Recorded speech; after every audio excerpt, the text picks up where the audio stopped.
Hello everyone, once again I welcome you all to our YouTube channel that is Konark architecture of education. और आज हम आपके लिए CDS के ऊपर वापस से एक बहुत ही अमेजिंग वीडियो लेके आए हैं। इंग्लिश के 20 ऐसे MCQs लेके आए हैं आप लोगों के लिए, सो दैट आप लोग बहुत अच्छा अचीव कर पाओ। बस जो हमारी सीरीज़ चल रही है ना, उसको आप लोग फॉलो कर लीजिए। वो सीरीज़ के बाद आप लोग अमेजिंग मार्क्स स्कोर करेंगे अपने आप लोग सारे बच्चे। ये क्वेश्चन मिला लेना आपके पेपर में, जो अभी 14 नवंबर को पेपर होने वाला है CDS का। तो मेरी बात ध्यान से सुनना, सारे बच्चे 14 नवंबर को ये क्वेश्चन मिला लेना। दीज क्वेश्चन जो हम करा रहे हैं PDF फॉर्मेट में लेके आए, those are very much important. Is it clear to all?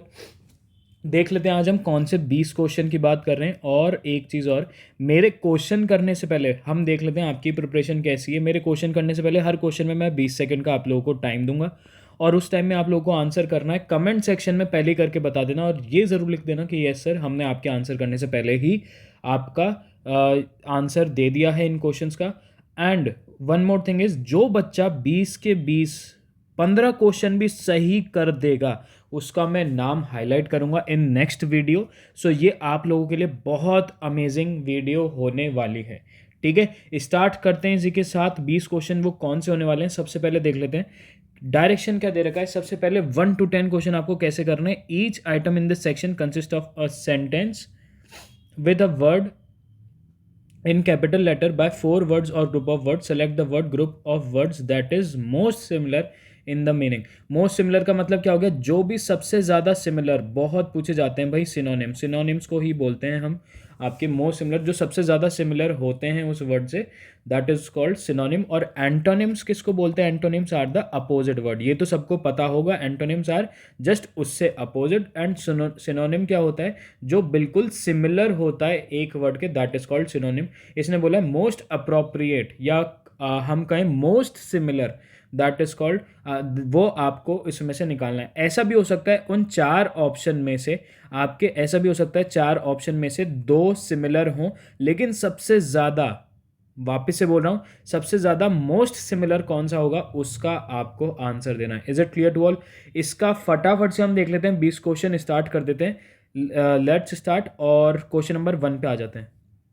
Question number 1 is saying monuments changes are taking place in the social and economic life of India. आपकी preparation पता चल जाएगी, फटाफट से इसका आंसर दे दो। 20 सेकंड का टाइम है आप लोगों के पास। इसका क्या आंसर होने वाला है, मोमेंटस का, sorry, MOMENTOUS, momentous changes are taking place in the social and economic life of India. I hope आप लोगों की प्रिपरेशन बहुत अच्छी हो।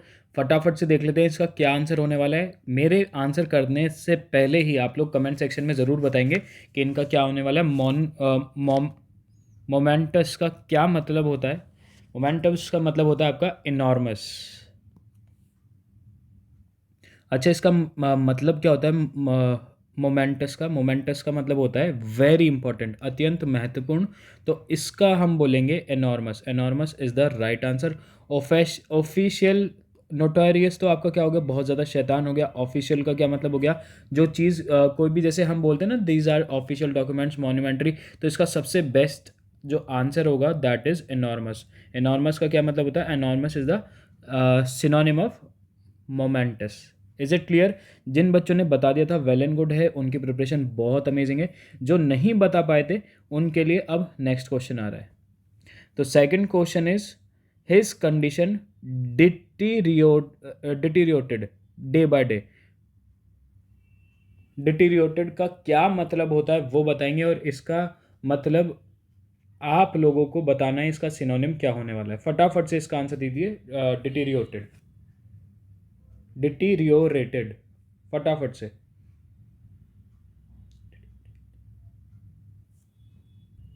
तो इसका क्या आंसर होने वाला है डिटीरियोरेटेड का? इसका आंसर होने वाला है आपका, इसका मतलब क्या होता है पहले तो वो समझिए। This is a past participle और इसका आंसर होने वाला है इसका मतलब तो पहले समझिए कि कंडीशन जैसे ही ज़्यादा वर्स होने लगती है, मतलब धीरे धीरे धीरे धीरे कंडीशन वर्स होने का मतलब होता है डिटोरिएटेड, और इसका आंसर है ग्रीव वर्स। धीरे धीरे धीरे धीरे आपका कंडीशन बद से बदतर होते जाना, इसका मतलब होता है डिटोरिएटेड। जिन बच्चों ने आंसर दे दिया था that is well and good, और जिन जो नहीं दे पाए उनके लिए नेक्स्ट क्वेश्चन आ रहा है। सबसे पहले देख दीजिए, वेंट बैड का मतलब खराब हो गई, वेंट डाउन का मतलब कम हो गई, ग्रीव बैड का मतलब आपकी कम होने लगी, और ग्रीव वर्स का मतलब बहुत ज़्यादा धीरे धीरे धीरे धीरे बहुत ज़्यादा खराब हो गई। तो the best synonym is grievous. समझ में आ गया सबको? सेकंड क्वेश्चन हो गया, थर्ड क्वेश्चन पे चलते हैं।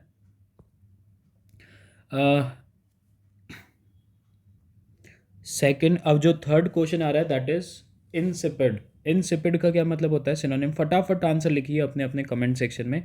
इंसिपिड का क्या मतलब होता है? सबसे मोस्ट सिमिलर जो आपका सिनोनिम होगा क्या होगा इंसिपिड का मतलब? फटाफट 20 सेकंड का टाइम है आप लोगों के पास। देखते हैं आज आप लोगों की प्रिपरेशन कैसी है। फटाफट लिख के बता दो, फटाफट लिख के बताइए। इसका मतलब है, बता दें आपको आंसर? यस, इसका मतलब है जो बच्चे सी आंसर लिख रहे हैं, yes that is very good, dull. इसका आंसर होने वाला है डल। अच्छा, इस हमारी जो क्लास है इसमें हम आपको सबके मतलब नहीं बता पाएंगे, नहीं तो क्लास बहुत ज़्यादा लंबी हो जाएगी।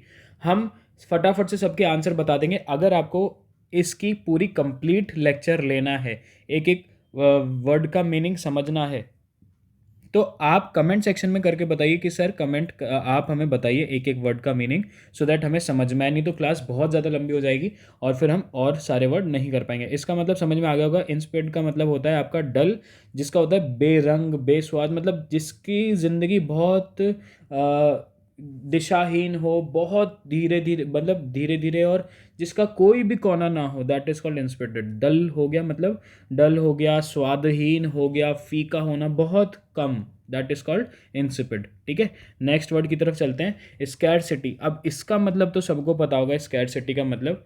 स्कैरसिटी का मतलब क्या होता है और ये रिलेटेड टू क्या होता है? कौन बता सकता है रिलेटेड टू? फटाफट सब बताओ। ये होता है रिलेटेड टू फूड। बोलते हैं ना, there is a scarcity of water, there is a scarcity of food. तो क्या होता है? जिस बच्चे ने भी आंसर किया है इनसफिशियंसी, बिल्कुल सही। जिस भी चीज़ का, जिसकी चीज़ की कमी पड़ने लग जाती है that is called scarcity. Very good answer जिनने दे दिया था, वेरी गुड। जो नहीं दे पाए, नेक्स्ट क्वेश्चन। एडवर्सिटी। एडवर्सिटी का क्या मतलब होता है? फटाफट से बताओ, 20 सेकेंड है आपके पास।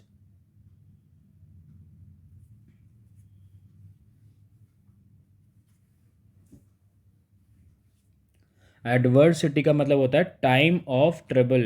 एडवर्सिटी का मतलब होता है कंडीशन का खराब होना, मतलब हम कह सकते हैं ऐसा टाइम जो खराब हो रहा है, that is called adversity. Adverse effect भी होते हैं, मतलब अगर आप ये काम करोगे तो आपके लिए कुछ खराब हो सकता है, तो those are called adverse effect of doing that kind of work. ये हो गया आपका एडवर्सिटी, मतलब टाइम ऑफ ट्रबल। मार्क कर लो, एग्जाम में आ सकता है।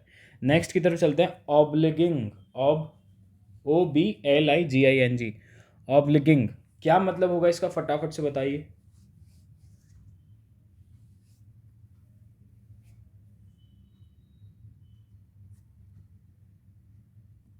सॉरी, इसका प्रोनाउंसिएशन हमने गलत कर दिया। इसका प्रोनाउंसिएशन होता है ऑबलाइजिंग। ठीक है, obliging, that is not obliging, that is obliging. Obliging का मतलब क्या होता है? किसी को ऑबलाइज करना। ऑबलाइज करना का क्या मतलब हो गया? फटाफट से बता दीजिए। किसी को भी ऑबलाइज करना, ऑबलाइजिंग, ऑबलाइज करते हैं, तो दैट इज हेल्पफुल। इसका बेस्ट सिनोनिम हो जाएगा that is helpful. Next question पे आ जाइए। Question 7, running into. Running into का क्या मतलब हो गया? रनिंग इनटू का सिनोनिम क्या बोल सकते हैं हम? फटाफट से, 20 सेकंड का टाइम है, आपकी प्रिपरेशन पता चल जाएगी क्या है।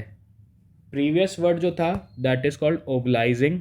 ये चीज़ ध्यान रखना, ये इसका हमने प्रोनाउंसिएशन गलत कर दिया था, that is called obliging. Next question पे आ जाओ आप। Running into. रनिंग इनटू का क्या मतलब हो जाएगा? फटाफट से बताइए, 20 सेकंड का टाइम है। तो रनिंग इनटू का मतलब है आपका मीटिंग, मीटिंग बाय चांस। क्या हो गया रनिंग इनटू का मतलब? Meeting by chance. तो option B is correct. Question 8 पे आ जाइए। क्वेश्चन 8 क्या कह रहा है? He was charismatic leader. Charismatic का क्या मतलब होता है? फटाफट बताइए। क्रिज्मेटिक बोलते हैं ना कि वो बहुत क्रिज्मेटिक था, वो हमारे सामने आया और उसमें से बहुत क्रिज्मेटिक था लीडर। क्या होता है क्रिज्मेटिक का मतलब, फटाफट से बताइए। तो क्रिज्मेटिक का क्या मतलब हो गया, दैट इज एक्सेप्शनली फैसिनेटिंग। जिन बच्चों ने इसका आंसर एक्सेप्शनली फैसिनेटिंग लिखा है, दैट इज वेरी गुड। ठीक है, वो बच्चों के लिए बहुत बहुत बढ़िया। बिकॉज इसका मतलब क्या होता है, अगर कोई भी लीडर हुआ, कोई कोई भी आदमी हुआ, वो आपको किस तरीके से फैसिनेट, मतलब आप उसकी बातों में कैसे आ पा रहे हैं, दैट इज कॉल्ड करिज्मेटिक। वो चीज़ उसमें से निकल रही है और आप लोग फैसिनेट हो रहे हो, प्रभावित हो रहे हो उस चीज़ से लेके, तो that is called charismatic leader. Next question पे आ जाइए। एनग्रोस्ड, एनग्रोस्ड, एनग्रोस्ड का क्या मतलब हो जाएगा, फटाफट से बताइए, 20 सेकंड का टाइम है।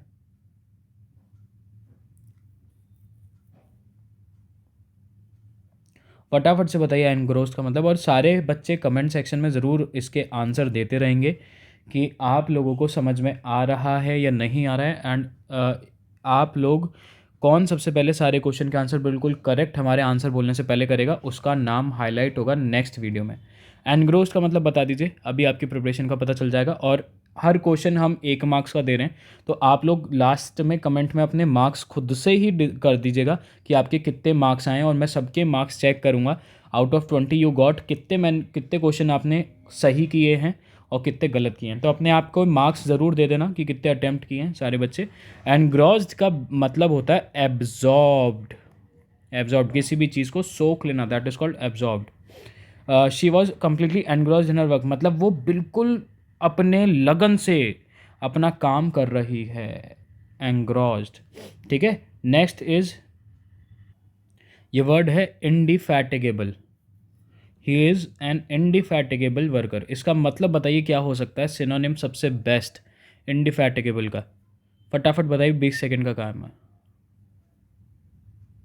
20 सेकंड दे रहे हैं आपको, फटाफट से बताइए इंडिफैटिगेबल का क्या सिनोनिम होगा।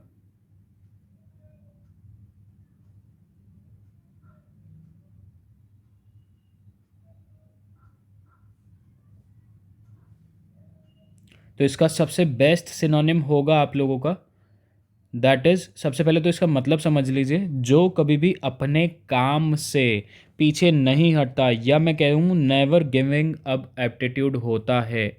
मेहनती आदमी जो कभी भी काम को बंद नहीं करता, छोड़ता नहीं है, दैट इज कॉल्ड इंडिफैटिगेबल। और इसका मतलब होता है टायरलेस।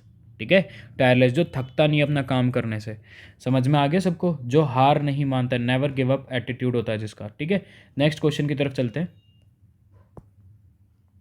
अब जो नेक्स्ट क्वेश्चन आप लोगों के आने वाले हैं, इसमें आपको 11 to 20 क्वेश्चन उस तरीके से दिए हैं कि आपको you have to mark those question. इसमें आपको क्या करना है कि कोई भी पार्ट, 4 पार्ट आपको दे रखे होते हैं, आप लोगों ने पहले भी ऐसा क्वेश्चन कर रखा होगा। ये आपको खुद से जज करना है, आपको मार्क्स नीचे लिखने हैं कि आपके मार्क्स कितने आए। 11 to 20 क्वेश्चन ऐसे होने वाले हैं कि आपको ABCD कौन से पार्ट में कौन सा पार्ट करेक्ट नहीं है, उस पर आपको टिक लगा देना है। जो करेक्ट नहीं है उस पर टिक लगा दो, बस खत्म हो गया क्वेश्चन। ठीक है, इज इट क्लियर। तो इसमें भी आपको खुद को जज करना है। नीचे कमेंट सेक्शन में मार्क्स सबके मैं देखूंगा। जिस भी बच्चे के 20 on 20 आए, जिसने सारे क्वेश्चन सही किए हैं, उसका नाम हाईलाइट होगा इन द नेक्स्ट वीडियो। फटाफट से देख लेते हैं फर्स्ट क्वेश्चन। फर्स्ट क्वेश्चन इस कह रहा है, it is harmful to sit close A part to the television set B part as it affects on the eyes C part no error D part। तो इसमें से गलत क्या दे रखा है वो फटाफट से आप लोग बताइए।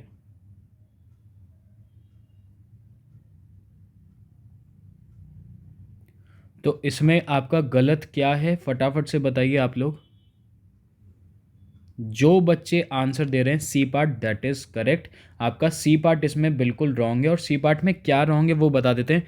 यहाँ पे आप लोगों का ऑन नहीं आना चाहिए, because on is a what, preposition. Yes, on क्या होता है, प्रिपोजिशन होता है। तो ऑन बिल्कुल नहीं आना चाहिए, और ये सिर्फ होना चाहिए था as it affects the eyes. Is it clear. जिसका आंसर सही है सी पार्ट, वो अपने आप को मार्क्स दे देना। जिसका आंसर सही नहीं है, नेक्स्ट क्वेश्चन पे आ जाओ।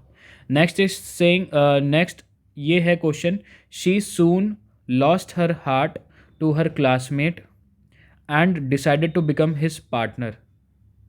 तो ए बी सी और डी नो एरर, कौन सा होगा इसका आंसर? बताइए फटाफट, फटाफट से बताइए। चलिए देखते हैं इसमें क्या दे रखा है। She soon lost her heart to her classmate and decided to become his partner. बिल्कुल सही सेंटेंस है ये। उसने क्या बोला? वो अपना दिल हार गई है अपने क्लासमेट के सामने और वो उसका पार्टनर बनने के लिए तैयार है। हाँ, थोड़ा सा ये क्या है कि लव वाला हो गया है चक्कर, लेकिन हमें ये नहीं भूलना है कि हम पेपर कर रहे हैं। तो आपका जो ऑप्शन डी है दैट इज़ करेक्ट। ठीक है, डी ऑप्शन बिल्कुल करेक्ट है। नेक्स्ट क्वेश्चन पे आ जाइए। The elderly manager of the bank together with his staff have resigned. No error, क्या होना चाहिए? ए बी सी और डी, क्या गलत है इसमें?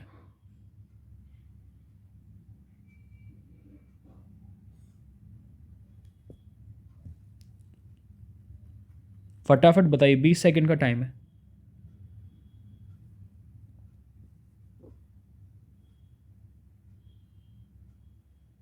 चलिए देखिए इसमें क्या बोला है। The elderly manager of the bank together with his staff have resigned. No error. तो इसमें आपका आंसर गलत होना चाहिए, दैट इज सी पार्ट।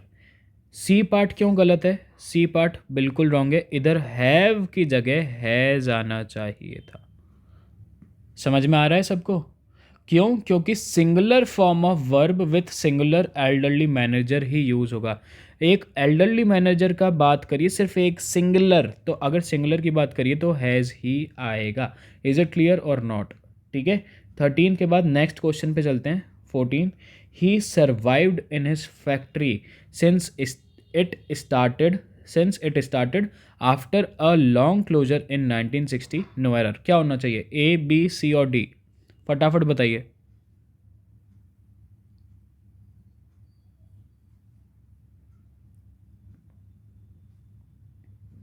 फटाफट बताइए।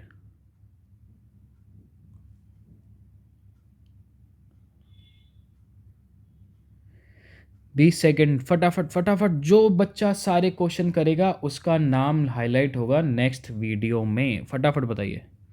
तो इसका आंसर होगा that is option number C, बिल्कुल करेक्ट। ऑप्शन नंबर सी क्यों होगा? क्योंकि ये जो लिखा है after a long closure in 1960, इसकी जगह आप लोगों का सेंटेंस जो फ्रेम होगा वो होगा long after its closure in 19। क्या? Long after its closure, long after its closure in 1960। ठीक है, सेंटेंस फॉर्मेशन ऐसे होगा। तो अगर किसी ने आंसर सही दिया है तो बिल्कुल करेक्ट है, और नहीं दे पाए तो नेक्स्ट क्वेश्चन की तरफ चलते हैं हम। That is 15, the hall was already packed and there was less room for the group of reporters who came to cover the event. No error. बताइए फटाफट बताइए इसका क्या आंसर होने वाला है।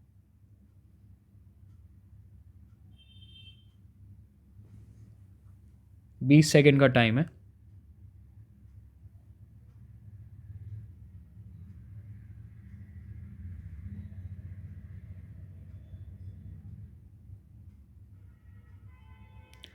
तो इसमें हम देख लेते हैं इसका जो ऑप्शन होने वाला है दैट इज सी पार्ट। वापस से सी। सी पार्ट क्यों होगा? ये जो सेंटेंस है ना, this is in past perfect tense. ये sentence, this sentence is in past perfect tense. तो इसमें ऑप्शन सी होगा गलत, और ऑप्शन सी अगर गलत है तो ऑप्शन सी की जगह क्या आना चाहिए आप लोगों का? आना चाहिए had come. Who come to cover the event नहीं, रिपोर्टर्स हैड कम। समझ में आ गया सबको? नेक्स्ट क्वेश्चन की तरफ चलते हैं। क्वेश्चन नंबर 16, फटाफट करिए, 20 सेकेंड का टाइम दिया।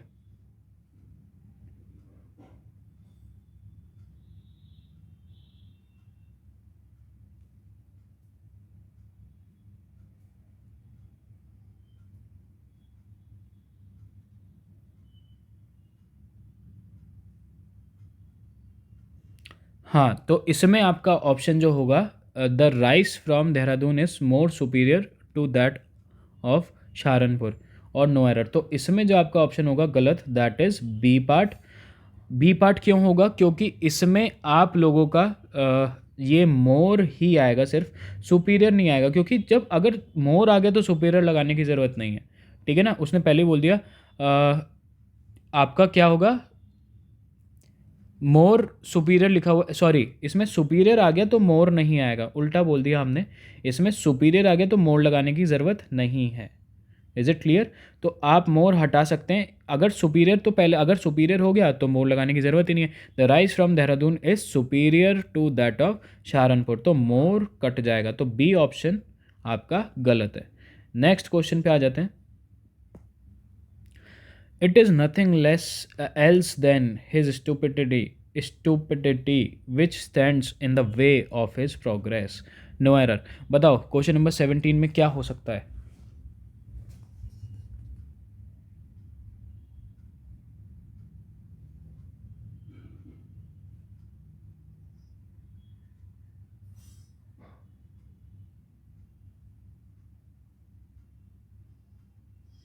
हाँ, तो जिस बच्चे ने भी ऑप्शन ए बोला है वो बिल्कुल करेक्ट बोला है। A option is wrong. तो इसमें जो नथिंग एल्स है ना, नथिंग एल्स को काट के हम क्या लिखेंगे?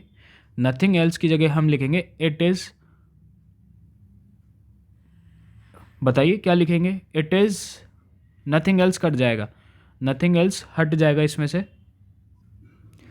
हाँ, इसमें देखिए ये इसका ऑप्शन जो ए है, option A is wrong. Nothing else अगर लगा हुआ है तो ये देन नहीं आ सकता, और अगर देन लगा हुआ है तो नथिंग एल्स नहीं आ सकता। ये चीज़ ध्यान से सुन लो। तो अब नथिंग एल्स अगर लगा हुआ है तो हम या तो नथिंग एल्स को काटें या देन को, तो हम क्या करते हैं? नथिंग एल्स लगा रहने देते हैं। और नथिंग एल्स से बिल्कुल करेक्ट है नथिंग एल्स, लेकिन देन गलत है, तो इधर देन नहीं आएगा, इधर आएगा बट। ठीक है, it is nothing else but his stupidity which stands in the way of his progress. समझ में आगे सबको? क्वेश्चन नंबर 18 पे आ जाएंगे। Now that my children are all grown up and gone out into the world, I would like to spend my old age in the village I was born. No error. फटाफट बताइए।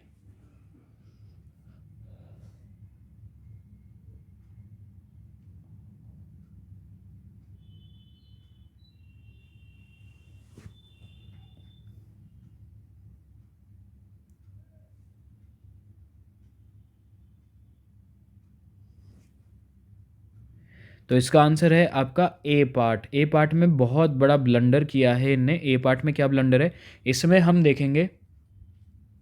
इसमें आपका है ये जो आपका sentence दे रखा है, now that my children are all grown up and gone out into the world, ये नहीं होगा। इसमें होगा now that my children are. Are तक तो ठीक है, उसके बाद are grown up, are grown up. ठीक है, उसके बाद हम क्या लिखेंगे? इसके बाद आप ये पूरा सेंटेंस हटाइए, बिकॉज ये पूरा सेंटेंस गलत हो चुका है। इसकी जगह लिखेंगे now that my children are grown up have gone out, have gone out. ठीक है, ये इसका आंसर हो गया और A part is wrong. Is it clear? Next question पे आ जाओ। The teacher asked me if I had done my homework and I replied in the negative. अब बताओ, ये तो देखते से ही पता चल रहा है इसमें क्या होना चाहिए।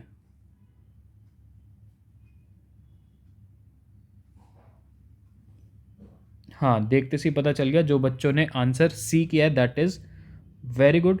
ठीक है ना, वो बच्चे बिल्कुल सही हैं। ये जो सेंटेंस है and I replied in the negative, ये बिल्कुल गलत है, ये होना नहीं चाहिए। इसकी जगह आप लोगों का आना चाहिए I replied, I hadn't, I hadn't, HADNT और इधर apostrophe.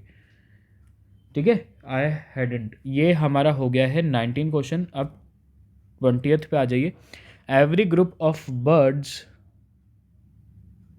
every group of birds that fly in the breeding ground will have an equal number of males and females. No error. फटाफट से बताइए क्या होने वाला आंसर।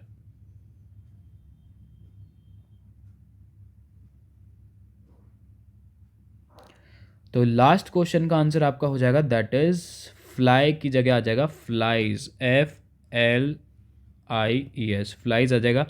और फ्लाइज इसलिए आएगा बिकॉज आपका जो ये जो बर्ड्स है ना, that is called collective noun. तो कलेक्टिव नाउन बर्ड्स क्या होती है, एक आपके ग्रुप में उड़ती हैं। तो फ्लाई नहीं होगा, वो फ्लाइज हो जाएगा, ठीक है, कलेक्टिव नाउन है तो उसकी वजह से।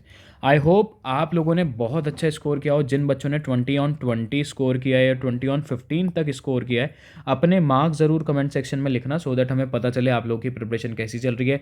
आपको आज की वीडियो कैसी लगी इंग्लिश की? कल जीके की वीडियो आने वाली है, उसको भी आप लोग देख लीजिएगा। 7 बजे रेगुलर बेसिस पे वीडियोज़ आएंगी और हमें बताइएगा आपको वीडियोज़ कैसी लग रही है। अगर आप लोगों को अलग से टॉपिक समझने हैं तो प्लीज़ कमेंट सेक्शन में ज़रूर बताइए कि हमें यस सर अलग से टॉपिक आप लोगों से समझने हैं, तो हम अलग से एक वीडियो ज़रूर बनाएंगे इंग्लिश के टॉपिक्स पे, मैथ्स के टॉपिक्स पे और जीके के टॉपिक्स पे। आई होप आपको सारे लेक्चर्स समझ में आए हों। इसी के साथ आप लोगों को अलविदा कहते हैं और जाते जाते एक बात कहेंगे, don't need to fear because your educator is here. हम हमेशा ये बात बोलते हैं, तो ये चीज़ ध्यान रखनी है आप लोगों ने और अच्छे से पढ़ाई करनी है और CDS में इस बार अमेजिंग मार्क्स लेके आने। Okay, bye, take care.